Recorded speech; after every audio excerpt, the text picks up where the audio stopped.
want to talk to you today about negaflops, which I bet you've never heard because we're going to coin that term today.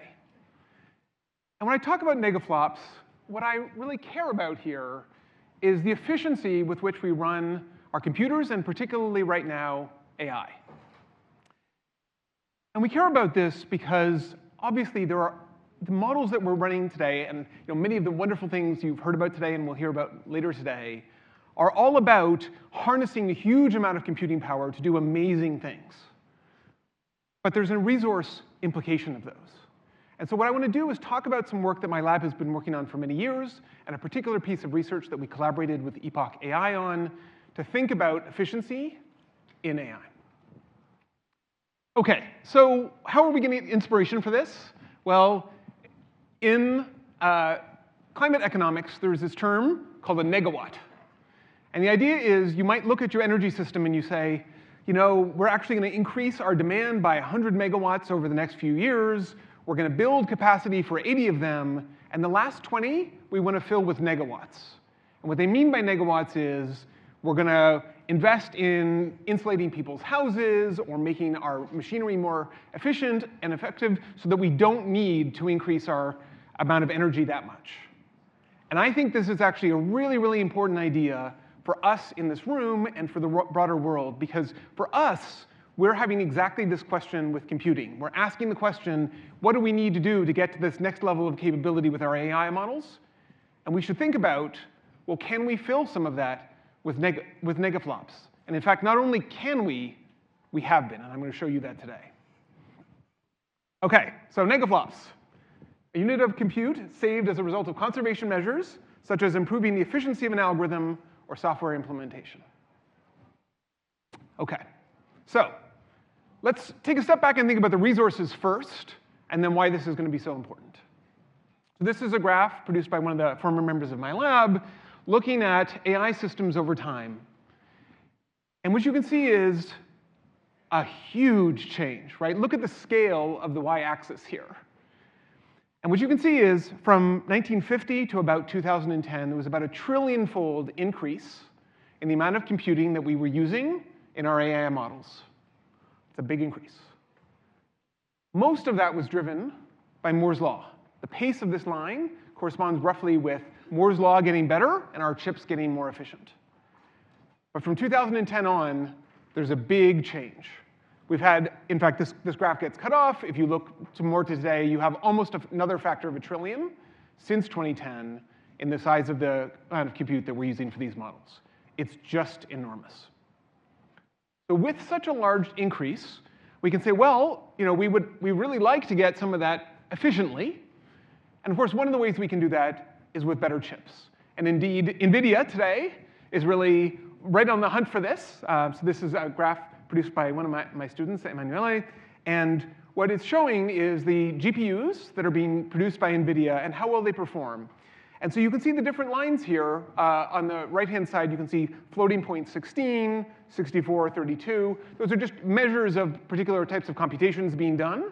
And you can see that the compound growth rate of those things is about 60 to 70% per year. So that's even faster than Moore's law, right? We're improving these chips incredibly quickly.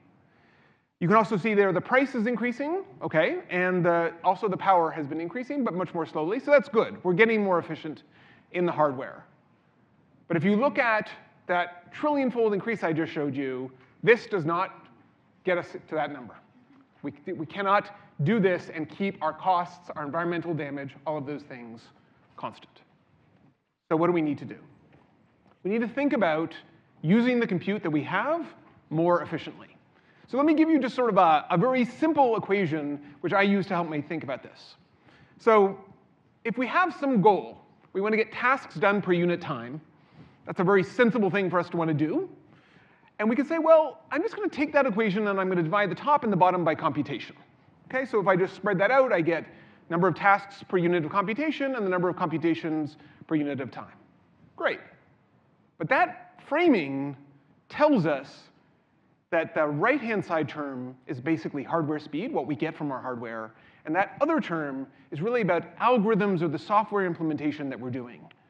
And what's exciting about that is that's a measure of efficiency. It says, I give you a certain amount of compute. Can you just do more with it? And as an economist, which is one of my hats, we love efficiency improvements, right? Productivity is something economists love. And what we see is that has a potential here to make a big difference. And what I'm going to show you is it does. So let's think about some very specific examples of this happening in the world. So each of these data points represents a large model being trained on a particular large language data set. And what you can see is at the far left-hand side there, you've got Megatron LM. So this is in the year where it came out, 2019. It achieved a certain level of performance. You say, OK, how long did we have to wait for other models to be able to solve that problem more efficiently? And what you can see with those other blue dots is that we were able to achieve that level of performance with much less compute overall. And in fact, we're able to do it with a little bit less than 20% as much compute as we used in the first case. OK, that's a big change. And in fact, if you look at the doubling time there, that 14.9 months, that's saying that every 14.9 months, we halved the amount of compute we had to use to achieve the same level of performance. That's a big efficiency savings. But that's one example. What about GPT-2 when it came out? Actually, that also improved very quickly. We had new models that came out. They were able to achieve that same level of performance. And in fact, the doubling time there was 5.9 months. Very, very fast algorithmic progress. And more recently, we can see with Gopher, and again, we see a very rapid doubling time, 6.9 months. This is remarkably fast efficiency improvements going on much, much faster than we're seeing in hardware. Right? So when I said I think it's important for us to have this discussion, it's precisely because this is a huge contributor to how we're able to build bigger and better models because we're getting this greater efficiency. OK, so if you combine all of this analysis across all of these data points that we have, you can see this graph here. So what we have on the y-axis is the doubling time, and that green area represents the scope of what we see, and we see that the average doubling time is between about 7 and 9 months. So again, very, very rapid doubling of the efficiency improvements that we're getting. The other lines here represent work done by other people in my lab and by others showing the doubling times across other types of applications as well. And so you can see, for example, Stockfish, computer vision, the average of textbooks. That's some work that we did in the lab looking across many, many different areas. And you see in many, many of these cases, you get this very, very rapid improvement in algorithmic efficiency. So I bring all of these up to say, first of all, it's just incredibly important that we take this into account, because what this is showing you is it's one of the main contributors. So let me now come to what this has meant in practice, because I said we were already using these negaflops.